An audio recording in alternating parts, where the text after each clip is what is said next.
বাংলা ভাষার বিরুদ্ধে যে বিদ্বেষমূলক প্রচার এবং বৈষম্যের বাতাবরণ তৈরি হয়েছে। বিজেপি সরকারের প্ররোচনায় দেশব্যাপী বিজেপি শাসিত রাজ্যগুলিতে উদ্দেশ্য প্রণোদিতভাবে বাংলা ভাষীদের উপর যে বিদ্বেষমূলক প্রচার, ষড়যন্ত্র ও বৈষম্যের ঘৃণ্য চক্রান্তের রাজনীতি চলছে, তারই প্রতিবাদে রাজ্যের মুখ্যমন্ত্রী মমতা বন্দ্যোপাধ্যায়ের নির্দেশে বুধবার দুপুরে ঝাড়গ্রাম শহরে ঝাড়গ্রাম জেলা তৃণমূল কংগ্রেসের উদ্যোগে আয়োজিত হল বিশাল প্রতিবাদ মিছিল ও পথসভা।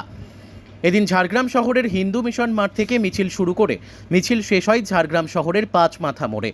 উপস্থিত ছিলেন ঝাড়গ্রাম লোকসভার সাংসদ কালীপদ সরেন, গোপীবল্লভপুর বিধানসভার বিধায়ক ডক্টর খগেন্দ্রনাথ মাহাতো, বিধায়ক দুলাল মুর্মু, বিধায়ক দেবনাথ হাসদা, ঝাড়গ্রাম জেলা পরিষদের সভাধিপতি চিন্ময়ী মারান্ডি সহ অন্যান্যরা।